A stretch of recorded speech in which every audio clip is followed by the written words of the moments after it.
which was the crisis of the 1780s. Let me just get my notes ready here. That's my place. Here we go. Yeah, the crisis of the 1780s. That's where we're gonna start off today. So, the American Revolution or American independence, I should say, was declared in 1776. But the war had to be won. Independence had to be earned via military victory. That was achieved officially about 1783. With an agreement between England and the United States in the treaty, I guess the Second Treaty of Paris. And a lot of Americans had high expectations for the first years of independence, but things in many ways don't go well initially, right? And that's why I'm referring to this as the crisis of the 1780s. A lot of historians for a long time have called this the critical period. I think Maclay maybe uses that terminology, if I'm not mistaken. So a lot of things don't go very well. There's over the course of really 1783, when the war is winding down, the Treaty of Paris, all the way up until 1787. So kind of the mid 1780s. In 1787, as we'll learn in a few minutes, and you learned hopefully from reading the textbook already, is the beginning of the Constitutional Convention, and eventually the first founding document is thrown out and a new constitution is written, implemented, and ratified. But anyway, this period, really 1783 to 1780, 1788, thereabouts, elites, American elites especially, get very disillusioned with the state of the newly independent nation. So they had high expectations, right? For how things were going to go in the first couple of years. And the reality really didn't come close to meeting their expectations. There was a huge cleavage, a huge gulf between expectations and reality. And that's why elites, convened at a constitutional convention, ended up throwing out the articles and adopting a new constitution. So the fact that things were going very well was in large part blamed on maybe unfairly in some cases, but most historians think, they were onto something here. It was the fact that things were going well was blamed in large part on the Articles of Confederation, America's original founding document. So let's get into first of all, the crisis of the 1780s. So Maclay covers probably the most prominent feature of development event in the crisis, within the context of the crisis of the 1780s, which is Shays' Rebellion. That's based, just to talk about it quickly, that's a revolt of farmers in Western Massachusetts who had fought, and many of them had fought in the Revolutionary War, but they were in debt, and basically they were unable to pay their creditors, and they felt like they had sacrificed for independence, and now they wanted to pay off for their sacrifice. They wanted help with their debt situation. There were other factors here, with the price of crops and farm mortgages and other things. So Shays, and so that's an uprising that definitely gets the attention of elites like George Washington. So Maclay goes into a lot of detail about Shays' Rebellion. So I'm not going to spend as much time on Shays' Rebellion. Again, it's the most prominent feature, most known feature of the crisis of the 1780s, the critical period. I'm going to try and fill in some gaps, try and hit some things that Maclay doesn't spend as much time on, but are equally, almost equally as important here, I think. So there's a lot of problems in the 1780s upon American independence with foreign relations, first of all. So the English, even though they lost the American Revolution, I think maybe the default assumption is that they left North America, but they actually didn't leave North America, not even close. So the English actually retain a chain of trading posts on U.S. soil along the border with Canada, and continue to maintain a profitable trade with Native American Indians, right? And this is much to the consternation of many Americans. And Britain's presence in North America, at least presence in North America in competition with an independent America and eventually independent United States, continues up until the War of 1812. So that's going to continue for many decades. And that, from an American point of view, that problem wasn't exactly solved until the War of 1812 was over in about 1815, but that's a topic for another day. Spain also controlled, the mouth of the Mississippi River, so around New Orleans, basically, which pioneers in Tennessee and Kentucky needed to transport their agriculture, their produce, right? And Spain actually closes the Mississippi to Americans in 1784. Also, there's a contest for Florida, which is granted to the US by the British in 1783. So, America thinks it's getting Florida. It doesn't exactly work out that way. It's more contested than maybe, it was hoped for. So things aren't going well in terms of relations with foreign powers to a large extent. Also, Barbary pirates. So Barbary pirates in North Africa were ravaging America's Mediterranean commerce and enslaving American sailors. That was a big problem. What you needed to protect yourself from, as a nation, to protect your sailors, right, from these pirates around the Mediterranean and North Africa, was money for bribes, basically. And America didn't really have money to pay off these bribes, but of course England did. So England didn't have to worry about this, but the nascent country and its poor sailors were, falling victim to pirates, to piracy. I should also mention kind of a related thing, and this actually relates to my research to a certain extent. So elites American elites had big expectations, high expectations with regards to American commerce, right? And kind of relates to a few things I've been talking about. But to go into more detail about this, so yeah, they had high expectations with regards to American commerce, and really American commerce under a free trade rubric, like that was their goal.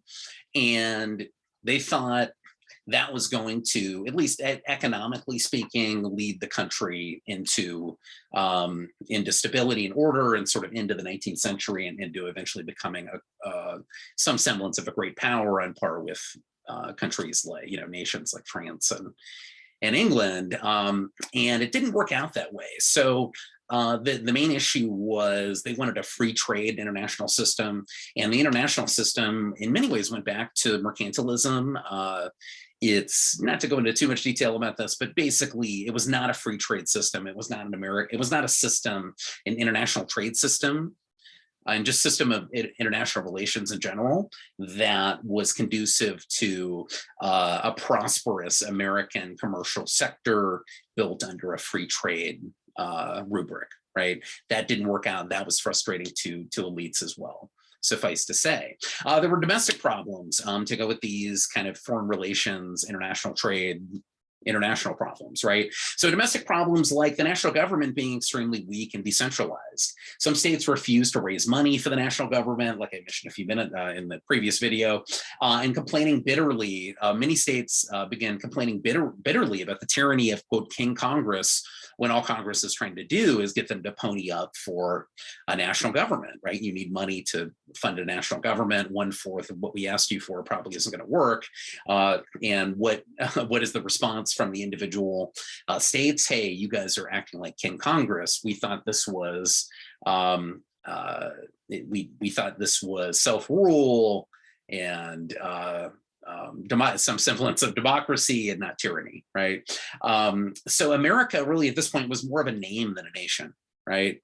It's really a loose confederation of states, right? And that was the design of the Articles of Confederation, as Maclay points out in his discussion of this. Each of the 13 states were essentially sovereign, right?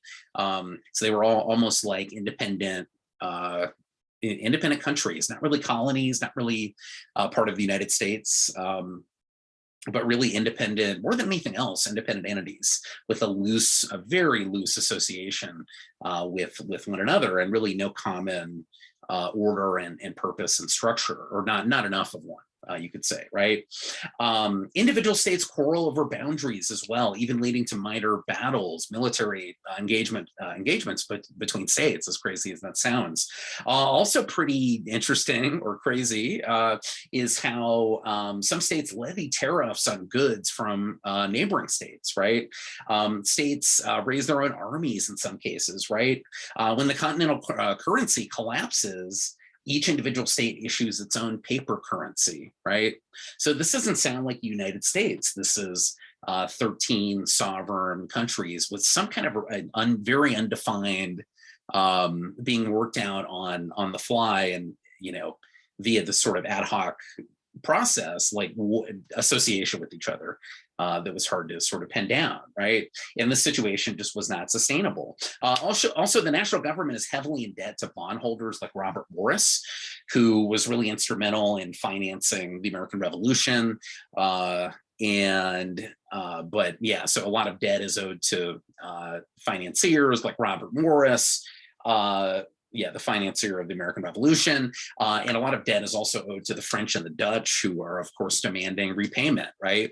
And especially from the French point of view, like, we helped you out, and so now it's time to pay the piper, right? And now it's time to pay us. And then we have Shays' Rebellion, again discussed in detail by Maclay, which is really the straw that breaks the camel's back, so to speak, right? So if you have Shays' Rebellion without all of the rest of these developments and events happening, then maybe you don't have a constitutional convention, or maybe there's not as much of an impetus at this constitutional convention, which I'm going to talk about in a second, to actually get rid of the original founding document and establish a new governing structure. But it is, the straw that breaks the camel's back. A constitutional convention is convened. By the way, there wasn't universal agreement on what to make of Shays' Rebellion, and even what to make of the critical period in general. So, for example, Thomas Jefferson is quoted as saying, well, a little rebellion now and then isn't a bad thing. It helps the country maintain its freedom, even, right? Is what Jefferson believed. Others fear the nation was sliding towards anarchy and complained that states could not maintain control. Nationalists like James Madison of Virginia, right? He was on the other side of this. To him, Shays' Rebellion symbolized burgeoning anarchy, right? Chaos. It was a prime example of why the country needed a strong central government.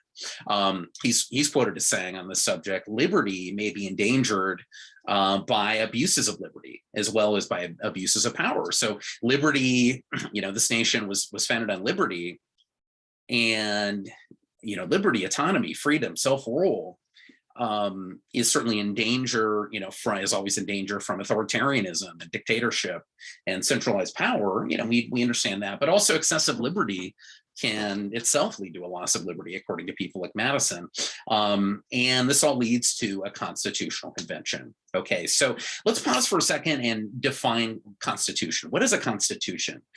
So a constitution, just generally, is an aggregate of fundamental principles or established precedents that constitute the legal basis of a polity, organization, or other type of entity, and commonly determine how that entity is to be governed.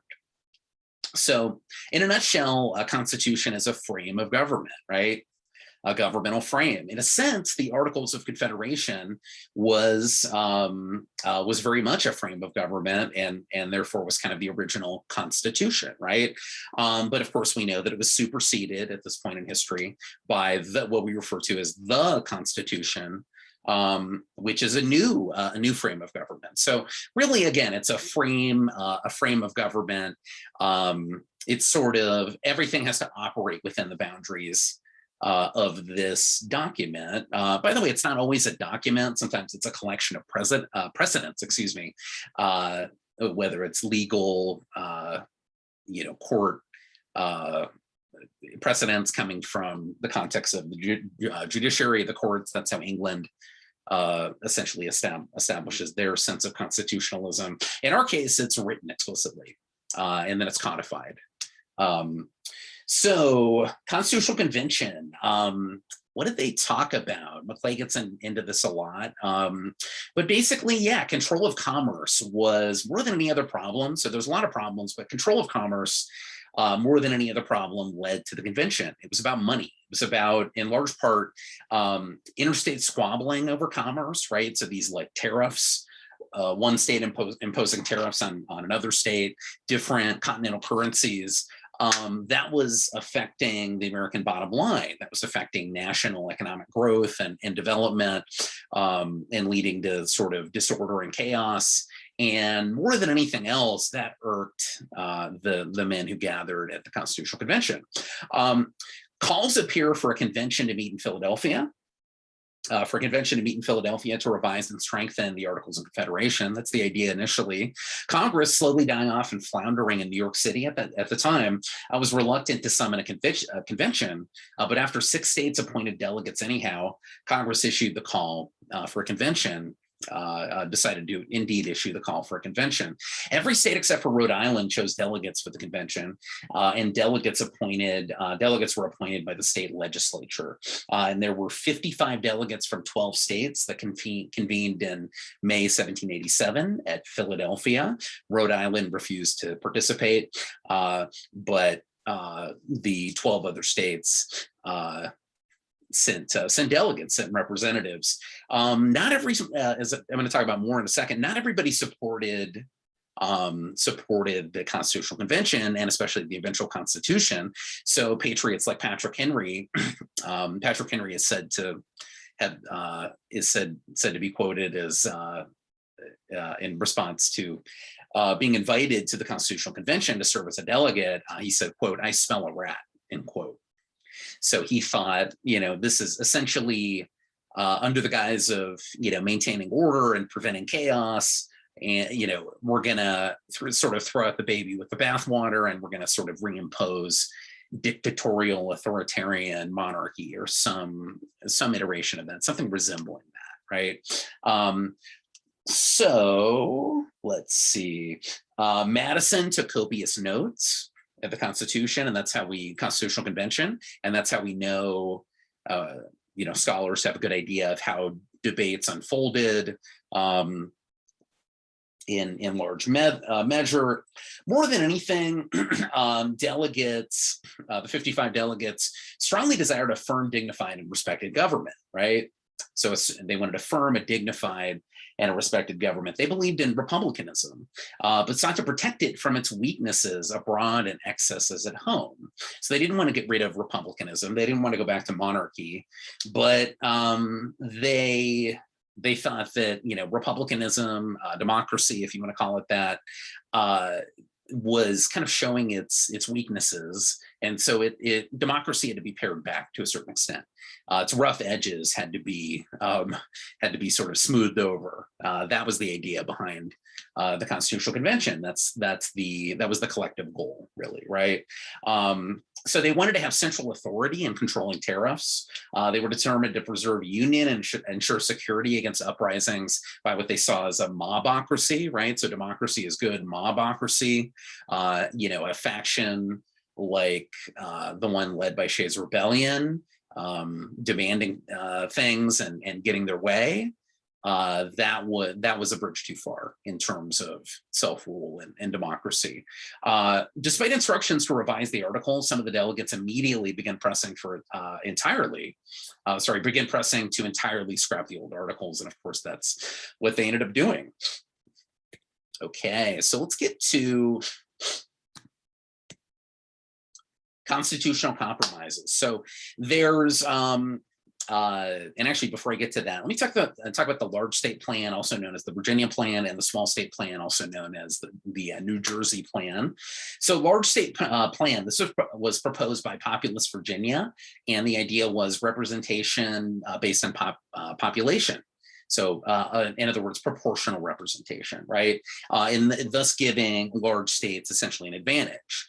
The small state plan proposed by New Jersey, the New Jersey plan, basically called for representation in a unicameral Congress by states with equal representation as under the existing articles. And that basically those in favor of the New Jersey plan feared dominance by larger states, not surprisingly, more populous more populous states, and this leads to the Great Compromise, right, which you can see on your screen here.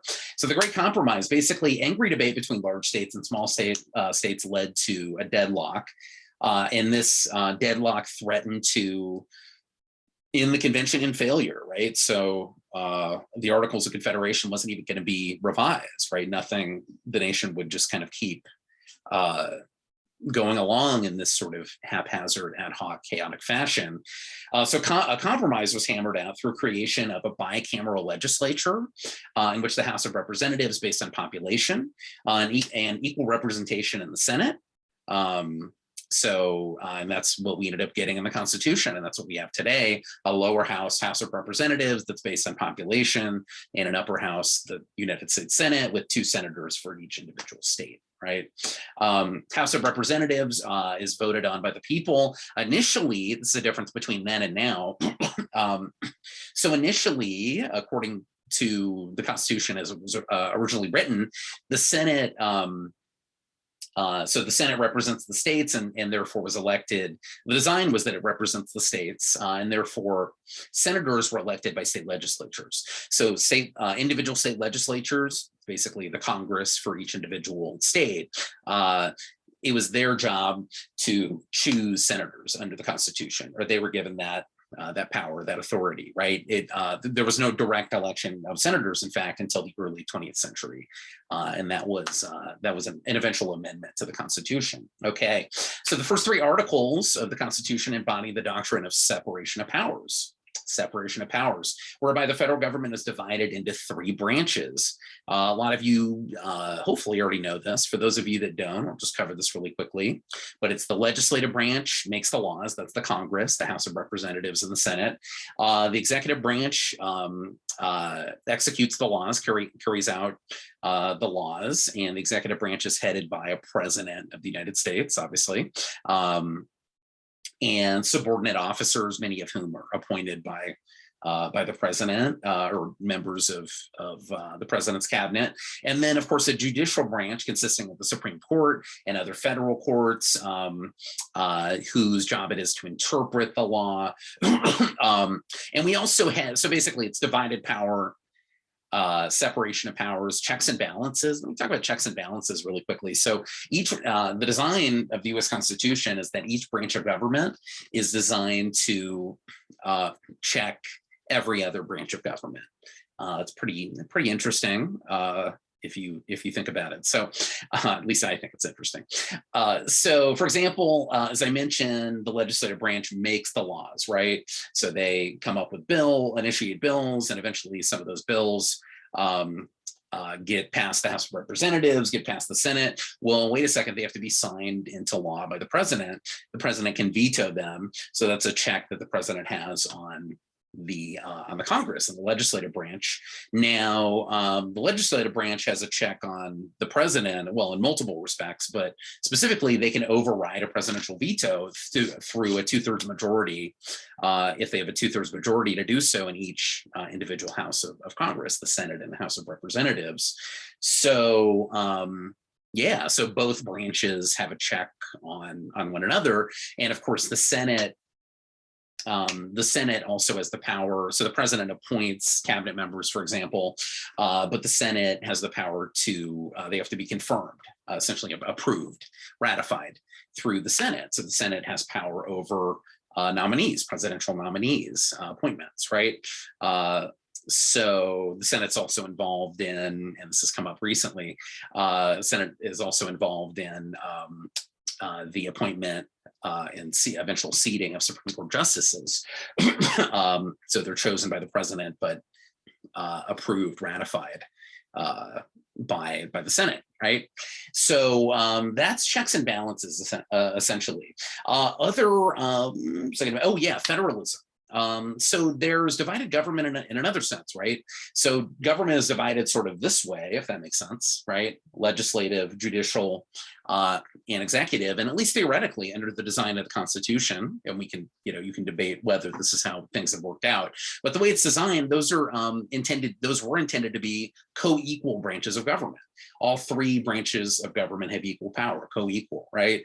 But then there's the federal aspect of our system, what's known as federalism, right?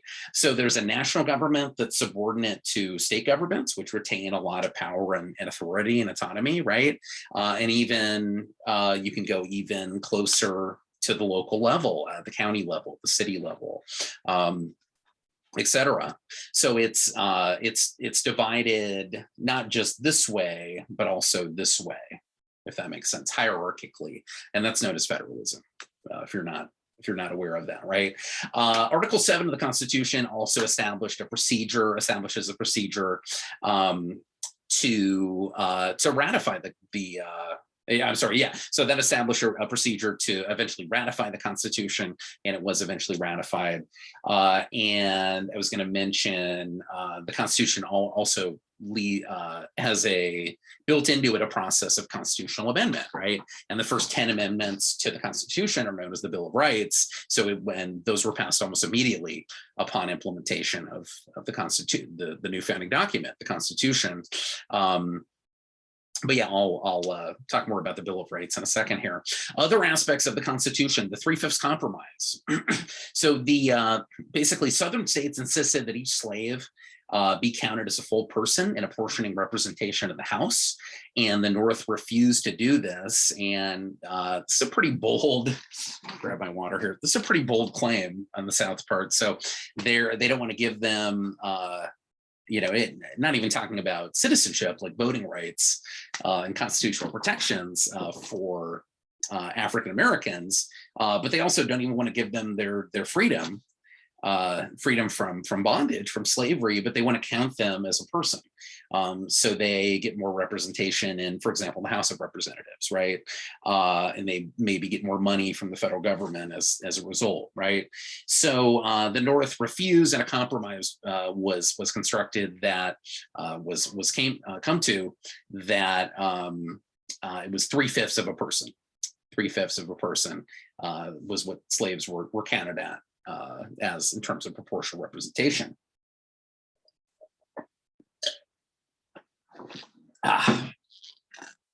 Also, the slave trade. Most of the states wanted to completely abolish the African slave trade. South Carolina and Georgia protested. There would have been no deal, essentially, with the immediate abolition of the African slave trade, much less abolishing slavery, which wasn't really talked about. But abolishing the slave trade was the African slave trade was discussed.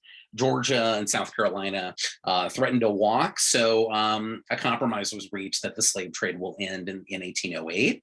And actually, about 1/3 of the 55 delegates were slaveholders. So it's not that surprising that was the eventual compromise that was reached. Okay, you know what? Give me 1 second. Sorry.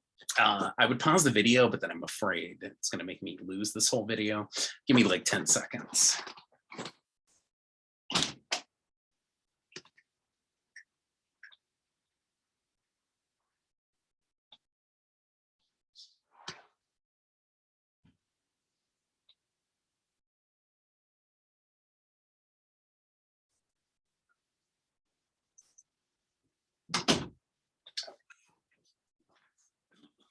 Yeah, like I think I mentioned in one of the videos before, at my home office, so things come up sometimes. Dog was barking to get in the house, so you know how that goes. Okay, let's go to yeah. So sorry, I forgot to put this slide up, but yeah, that's the 3/5 compromise. If you want to take a look at that, and then also mentions the abolition of the Atlantic slave trade, the African slave transatlantic slave trade in 1808. Okay, so other features of the Constitution, you can see up here, yeah, the Interstate Commerce Clause, right? Remember, commerce is sort of the interstate commerce was really the primary issue they wanted to solve, at least one of the primary issues.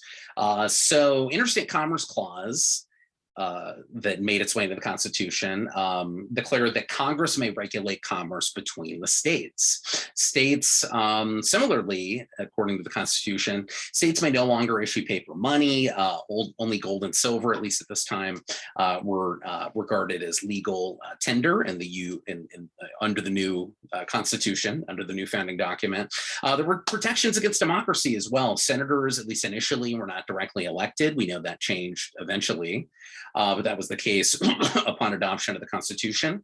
The president was elected by the Electoral College, it still is, and that's fairly undemocratic if you're familiar with that, and it was designed to be, right?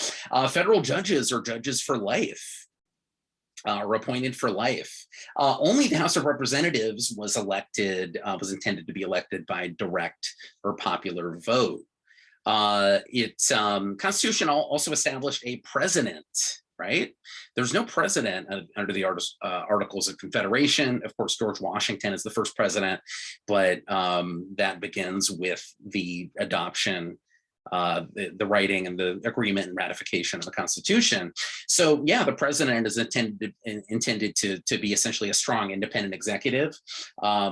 And this idea of a president was partially inspired by the example of Massachusetts, where a vigorous, popularly elected governor successfully suppressed Shays' Rebellion. So Shays' Rebellion was at the top of mind of those who gathered and eventually debated and eventually wrote the Constitution. The president was, according to the Constitution, is the commander-in-chief of the military and has wide authority, wide powers of appointment to domestic offices, including judgeships, has veto power, like I mentioned before. The Constitution gives the president, and this is how it's worked out over time as well, but this is, I think in large part by design, gives the president wide latitude, wide authority in foreign affairs, but in domestic affairs, the president competes with Congress and even to a certain extent with the Supreme Court and the judicial branch more generally. Okay, so I mentioned the presidency. We talked about checks and balances already, but you can see that slide up on the screen. Yeah, so again, checks and balances. Congress has the power of the purse. Only Congress can declare war technically. And, it's erected so that factions might not hijack the government. There's a fear of interest groups, factions, hijacking the government and bringing disorder and chaos. And essentially, that's what a lot of these men who gathered at the Constitutional Convention, that's what they saw happening with things like this interstate bickering and inability to conduct interstate commerce and competition between the states, economic competition between the states with tariffs, and basically they saw order. They saw that order needed to be restored, was kind of the idea, and so that was the intention behind the Constitution, essentially. You can also say, they wanted protections against excess democracy. So the theory is that limited democracy is good, but excess democracy, is inevitably leads to tyranny of the majority over a persecuted minority. They didn't want that. Right. And they establish all of these mechanisms to sort of cut against democracy, limit democracy. So that's the idea behind the Constitution. Sorry. Okay, so I'm going to talk about the consequences of the Constitution and then give some reflections on the Constitution all these years later. I think it's 233 years, if I'm not mistaken, if I'm doing my math correctly, since the Constitution was written. Hold on. Yeah, so first of all, the consequences of the Constitution. So I think we should really see the effects, the consequences of the Constitution as, first of all, it's a victory for conservatism against excess democracy, mobocracy, and local rule. It didn't do away with democracy. It didn't get rid of any semblance of local rule, but it really put the balance of power closer to the national government, right? When that certainly wasn't localism reigned supreme within the context of the Articles of Confederation, the original founding document. Really, and it's important to realize this was all accomplished without fighting a war, right? Without firing a shot. So we had to fight a war to get to the Articles of Confederation, but to go from one founding document to another a few years later, this was accomplished peacefully. Essentially, it was a peaceful counter-revolution, right? So elites pretty quickly figured out, and Maclay talks a lot about this, so I won't belabor the point, but elites pretty quickly figured out that maybe they'd overlearned the lessons. They had definitely overlearned the lesson of the dangers of centralized power from their experience with Great Britain, right? So you needed some centralized authority to maintain order and avoid chaos. Too much democracy was, there is such a thing as too much democracy. That's what they called essentially mobocracy. So it's a counter-revolution, but it's achieved peacefully, and that's an impressive achievement, a peaceful counter-revolution. Restored economic and political stability. Excuse me, restored economic and political stability for the Union, setting it on a more promising course. At the same time, and Maclay talks about Federalists versus Anti-Federalists. Federalists were supporters of the Constitution. Anti-Federalists generally opposed the Constitution, thought it was sort of a power grab, giving too much power to centralized government. It resembled the English system of governments and sharing of power or lack thereof. And I think it's important to point out, as I think Maclay does, that the legacy of anti-federalism. So although the anti-federalists, lost the battle, the Constitution was adopted and is still the supreme law of the land, the supreme structure that we use. They lost the battle, but in many ways they won.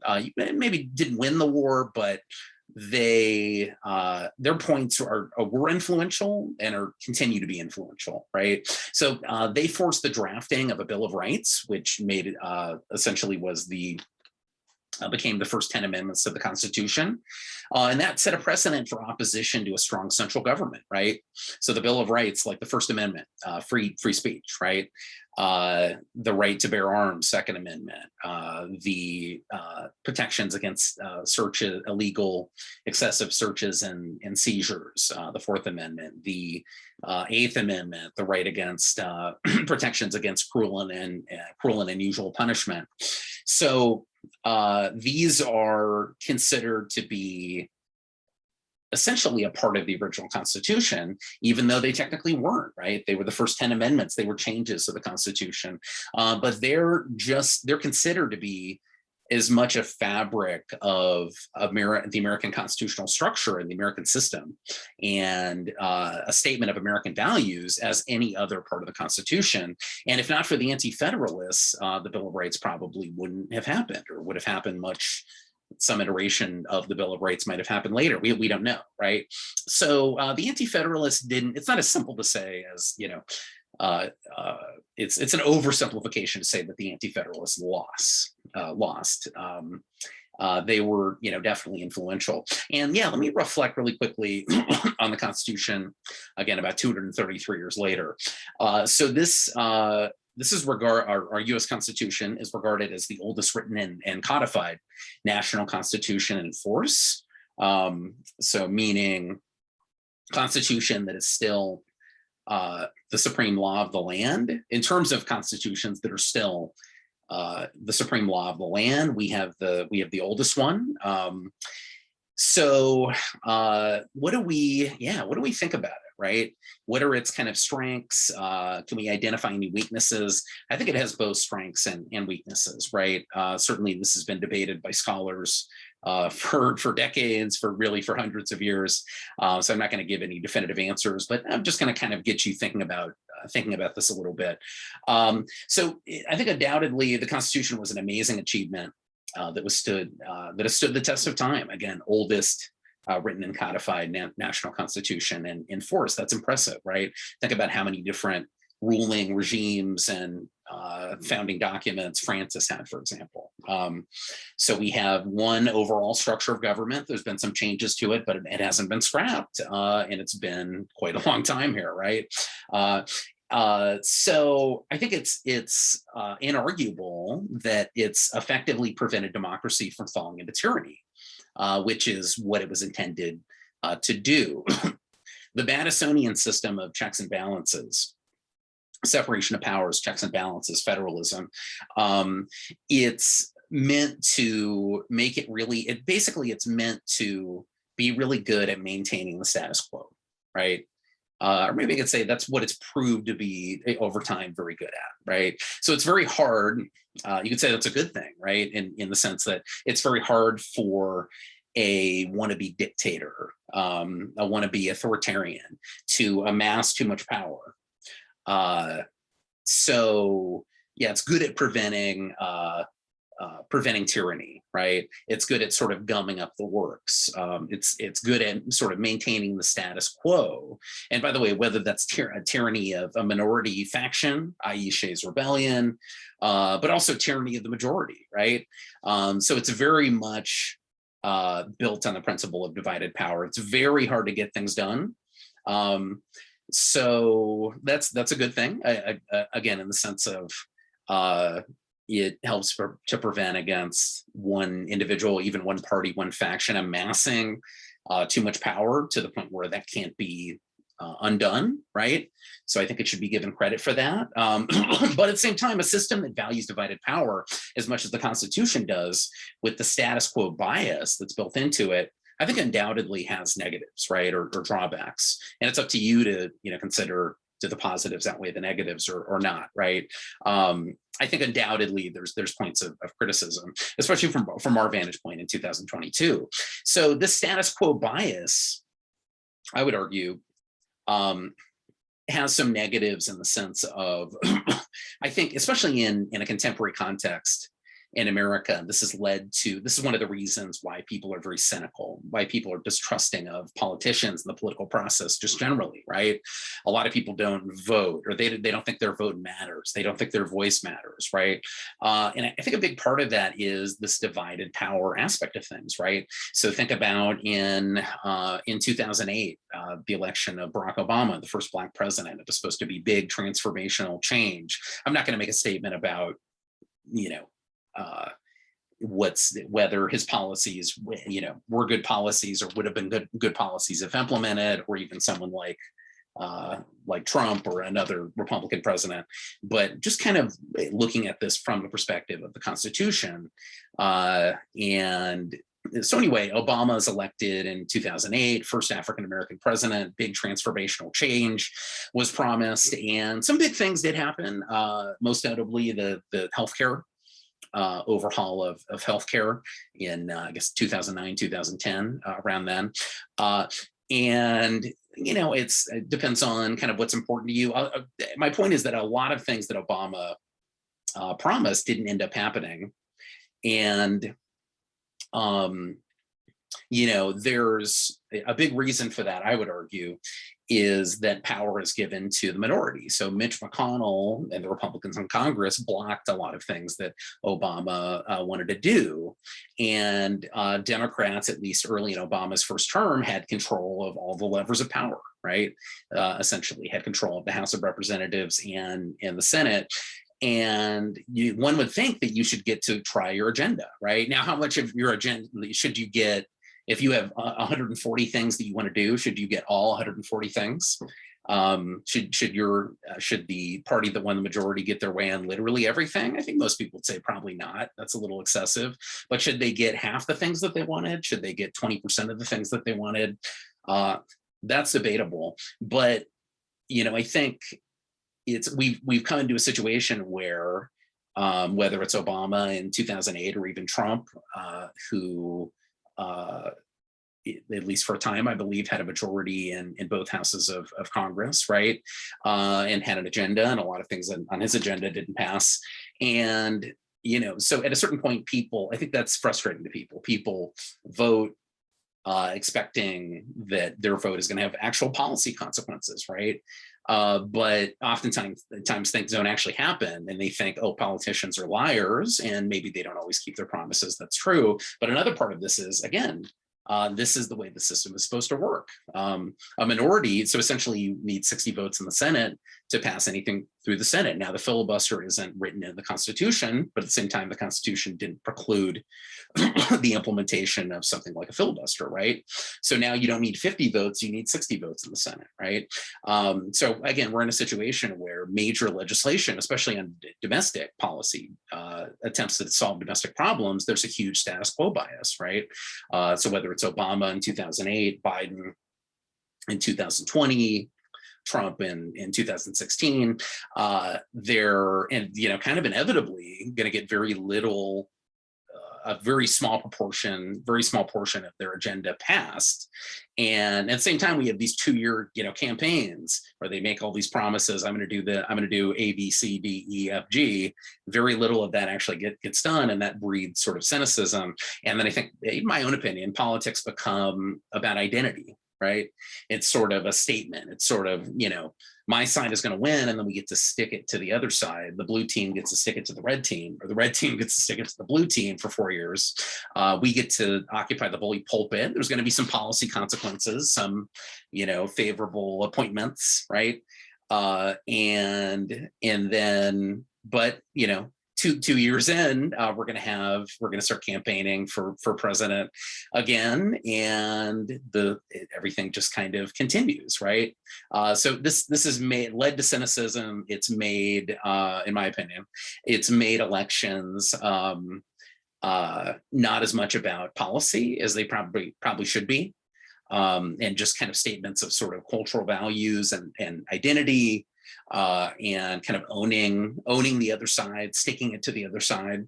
I think all of the things I just mentioned probably have other causes, and people would argue, and I would largely agree with that. But I think this Madisonian system is one of the principal reasons for that. So. Yeah, it's just something to think about. Again, it has its positives, it has its negatives. I think it's, the other point to make, it's not surprising at all that it has, these drawbacks, given the fact that it's the soul, right? So a lot of other countries have, somewhat similar, governing, even democratic countries, democracies with elections and protections for minority rights, have somewhat similar constitutions, but a lot of them have learned the mistakes of the United States. And when you have it's like if you have a building that's 233 years old, right? It needs updates. Now we have 27 constitutional amendments. It has gotten updates. It's gotten some new piping, I don't know what you do to restore a building, but yeah, fresh coat of paint. But clearly, I think from my perspective, it needs more updates, right? But that's very hard as well. They made Madison and his ilk made amending the Constitution very difficult, right? So yeah, just wanted to kind of get you thinking about that. And that ends the video. Yeah, that ends my my lectures for week 2, and yeah, we'll pick it up with week 3 and the Washington administration. We'll get into the Adams administration, Jefferson and the market revolution, and et cetera, coming up here. Okay, have a good one.